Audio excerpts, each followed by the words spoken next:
नमस्कार आप सभी का मेरे YouTube चैनल पर हार्दिक अभिनंदन। हम लोग एपीआरओ के महत्वपूर्ण क्वेश्चन कर रहे हैं और उसी कड़ी में मैं आज आप लोगों को इंग्लिश का टॉपिक है प्रीपोजिशन, है ना, ये आज हम लोग डिस्कस करेंगे। ठीक है ना। फिर भी मैं मेरी एक मतलब रिक्वेस्ट है जो आप लोग से वापस से रिपीट मतलब शेयर करूंगा, वो यही कि ये जितने भी वीडियोस आप लोग अभी देख पा रहे हैं ना, तो प्लीज इन वीडियोस को उन सभी तक शेयर करिए जिनको इनकी जरूरत है, जो एपीआरओ का एग्जाम संडे को देने वाले हैं। साथ ही साथ मैं मेरे बड़े भैया गजेंद्र सिंह कबिया का शुक्रिया अदा करना चाहूंगा, क्योंकि उन्हीं की वजह से मैं वीडियो बना पा रहा हूँ। उन्हीं से मैं बहुत इंस्पायर हूँ। उन्होंने मेरी रियली में बहुत हेल्प करी है जब मुझे उस हेल्प की जरूरत थी। ठीक है ना। तो आपसे भी रिक्वेस्ट है कि आप लोग एक बार उनके लिए जरूर थैंक्स जरूर कर दीजिएगा। अब इसी कड़ी में हम लोग जो प्रीपोजिशन को आगे कंटिन्यू करते हैं। एक्चुअली मैं बोर्ड पे नहीं करा रहा हूँ क्योंकि मैंने इनके नोट्स बना रखे हैं। नोट्स एक्चुअली मैंने नहीं बना रखे हैं, इरफान ने बना रखे हैं, तो वो इरफान के नोट्स ही मैं आप लोगों को पढ़ा रहा हूँ। पहले देखो क्या है प्रीपोजिशन, आप समझ लीजिए क्या होता है। देखो प्रीपोजिशन को अगर हम तोड़ते हैं तो यहाँ एक वर्ड तो आपको मिलेगा प्री और एक आपको बताएगा एक वर्ड मिलेगा पोजीशन। ठीक है ना। अब प्री का देखो ये दो शब्दों से मिलकर बना है, एक तो प्री और दूसरा है पोजीशन। प्री का सीधा सीधा सा मतलब होता है जो पहले लगे, ठीक है ना, और पोजीशन का मतलब होता है जहां वो रखा हुआ, जहां उसकी प्लेस हो। ठीक है। अब बात करते हैं, देखो हम प्रीपोजिशन में जो हमको पढ़ने हैं, हम सीधे कम टू द पॉइंट वाली बात करते हैं। जो इंपॉर्टेंट प्रीपोजिशन को पढ़ने उसमें सबसे पहले हमें पढ़ना है इन। क्या पढ़ना है हमें सबसे पहले? इन का मतलब होता है अंदर या फिर में। अब देखो सीधी सीधी सी बात समझो, जो कोई चीज पहले से अंदर रखी हुई हो वहां पर तो हम इनका प्रयोग करते हैं। मतलब इन जो है ना वो आपको स्टेबिलिटी का एहसास कराती है, स्थिरता का भाव देती है। देखो फॉर एन एग्जांपल समझना। एग्जांपल लिखा है my book is in the bag, मतलब ये जो बुक है ना वो ऑलरेडी कहाँ थी? बैग के अंदर ही रखी हुई थी। साथ ही साथ मैं आपको एक आर्टिकल वाली और बात बता देता हूँ। जिस बैग में रखी हुई है ना वो बैग फिक्स है, और जो चीज़ फिक्स होती है ना, डेफिनेट होती है, तो उस नाउन से पहले हमेशा द आर्टिकल लगता है। तो इसलिए यहाँ पर द आर्टिकल लगा हुआ है। यहाँ देखो लिख रखा है इरफान ने डेफिनेट है और उससे पहले द लगा रखा है। तो ये दोनों बात आप समझ लीजिए। क्लियर हो गया होगा आई होप सो कि इन प्रीपोजिशन का प्रयोग वहां होता है जो चीज़ पहले से अंदर रखी हुई और जो स्थिरता का भाव देती है। नेक्स्ट, ठीक है ना, एक एग्जाम्पल और देखते हैं। यहाँ पर नेक्स्ट लिखा हुआ है कि इनका जो दूसरा यूज है वो है बिफोर मतलब कहाँ कहाँ लगेगा? महीने से पहले और ईयर से पहले। अगर कहीं पर महीना आ रहा है जैसे जनवरी फरवरी, ठीक है ना, और अगर ईयर आ रहा है 2015 आ गया है, 2022 आ गया है, तो इन सबसे पहले क्या लगेगा? आपका इन लगेगा। जैसे एग्जाम्पल देखो, he will come in July month, तो ये जुलाई आपका क्या है? नेम ऑफ मंथ है ना, तो आपका इससे पहले प्रीपोजिशन इन यूज में आएगा। नेक्स्ट देखो, Mahatma Gandhi was born in 1869, ये 1869 कौन है? ईयर है, तो इससे पहले आपका क्या लग जाएगा? इन लग जाएगा। ठीक है ना। इसी प्रकार अगर मौसम का नाम आ जाए, सप्ताह आ जाए, या प्रातः या मतलब मॉर्निंग इवनिंग आ जाए, तो भी आप क्या लगाएंगे? इन लगाएंगे। जैसे इन समर, इन विंटर, भाई ये सीजन हो गए ना। इन अ वीक, ये आपका नेम ऑफ वीक मतलब वीक हो गया ये। देखो in the morning, in the evening, और देखो मॉर्निंग और इवनिंग से पहले दा लग रहा है। दा क्यों लग रहा है? क्योंकि ये जो मॉर्निंग है वो डेफिनेट मॉर्निंग है। जैसे देशों, नेक्स्ट प्रयोग देखो, जैसे देशों के नाम आ जाए, या बड़े शहरों के नाम आ जाए, या प्रांतों के नाम आ जाए, या जिलों के नाम आ जाए, तो इनसे पहले भी क्या लगता है? इन लगता है। जैसे ही लिव्स इन इंडिया, वो भारत, अब ये भारत क्या है?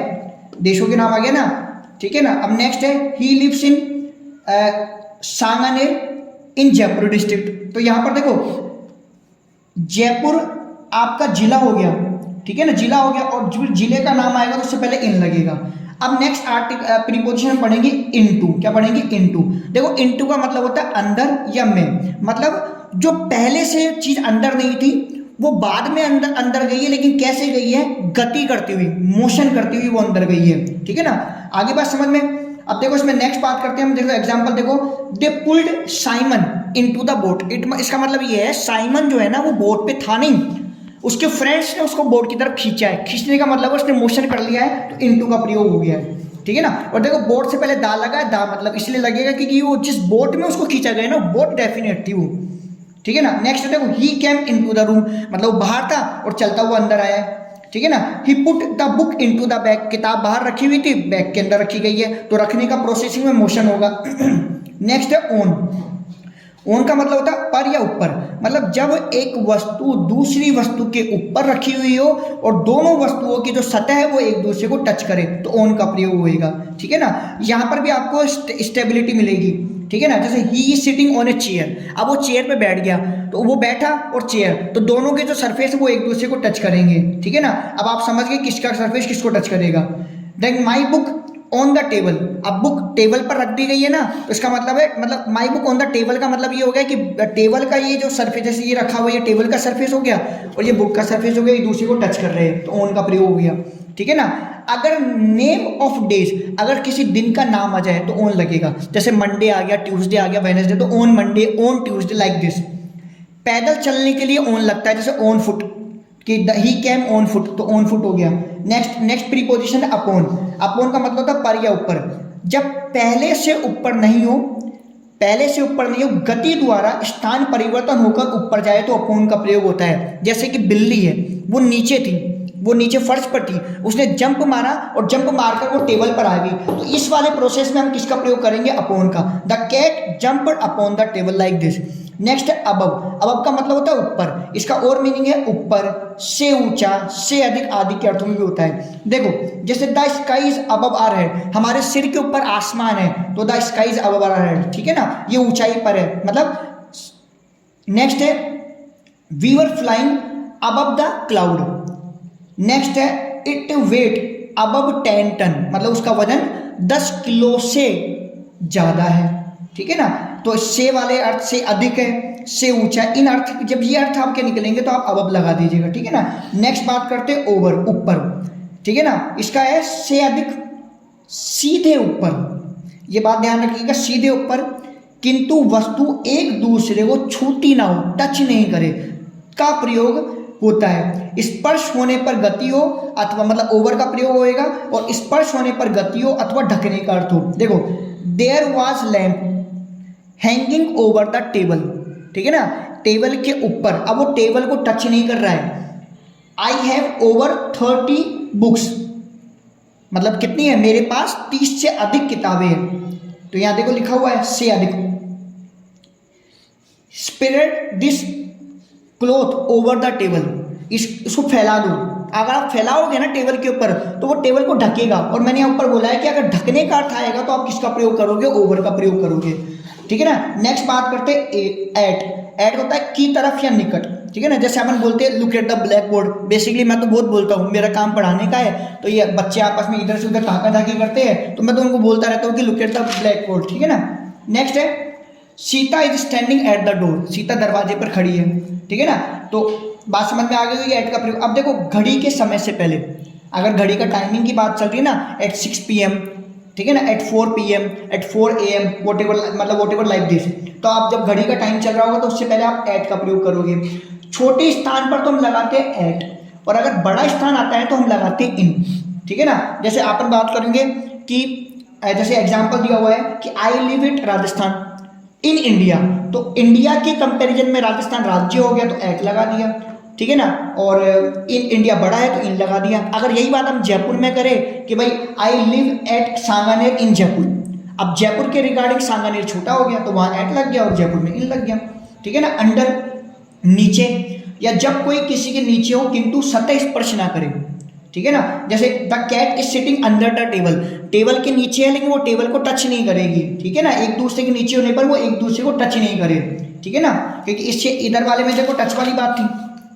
अपन देखो यहाँ पर किसकी बात करें, ऑन वाले में टच वाली बात है, ऑन वाले में टच है, और हम बात करते हैं किसकी, अंडर वाले में टच वाली बात नहीं है। अब ऑफ, ये काके की, बाल खड़ी वाली बातें जो शब्द आते हैं का प्रयोग अधिकार या संबंध बताने के लिए काके की के लिए काम में लेते हैं। जैसे are these bells of silk yours, ठीक है ना। Good writing is a necessary part of education, अच्छा लिखना, ठीक है ना, शिक्षा का एक महत्वपूर्ण पार्ट है। नेक्स्ट है किसी बीमारी से मृत्यु होने का संबंध बताने के लिए ऑफ का प्रयोग होता है, ठीक है ना। He died of cancer, he died of cholera, he died of malaria, तो ऐसे बीमारी के साथ में आप ऑफ का प्रयोग करोगे। किसी वस्तु से कोई चीज निर्मित हो तथा उस मूल वस्तु का अस्तित्व अभी भी हो तो ऑफ लगेगा। देखो जैसे ये the chair is made of would, लकड़ी से बनी हुई है चेयर और उस लकड़ी का आज भी अस्तित्व है। आफ्टर, बाद में या पीछे। शी केम आफ्टर 5 o'clock, वो 5 बजे के बाद आएगी, ठीक है ना, वो 5 बजे के पीछे आएगी, हम बोलते हैं ना हमारी भाषा में, अब वो 5 बजे के बाद आएगी, पाछे आएगी 5 बजे के। नेक्स्ट है people rain after the thief. अब जो पीपल है वो चोर के पीछे भाग रहे हैं, तो पीछे, तो इन अर्थ में जब ये अर्थ निकलेंगे तो आफ्टर। देन 4 के लिए, मतलब जब के लिए एक अर्थ निकलेगा, she cooked food for me, वो मेरे लिए खाना बना रही है। समय की अवधि के लिए से के अर्थ में कि I have been studying cases for 2 hours, कि मैं 2 घंटे से इन केसेस की स्टडी कर रहा हूँ। कीमत के लिए, ठीक है ना, आई मतलब कीमत जहाँ निकल रही होगी अर्थ, I bought this pen for 5 rupees, मैं इस पेन को 5 रुपये का खरीद के लाया हूँ। सिंस, इसका प्रयोग पॉइंट ऑफ टाइम के लिए किया जाता है, अर्थात निश्चित समय के लिए। पहले से के अर्थ में इसका प्रयोग किया जाता है, जैसे देखो कैसे, और बेसिकली परफेक्ट टेंस में इसका प्रयोग होता है। I have been living in Canada since 1990, मतलब मैं कनाडा में 1990 से रह रहा हूँ। तो ये निश्चित टाइम हो गया कि वो कब से रह रहा है, 1990 से रह रहा है। He has been working very hard since July, मतलब वो बहुत हार्ड वर्किंग कर रहा है। कब से कर रहा है, सिंस जुलाई से, ठीक है ना। एक बार रोक दें।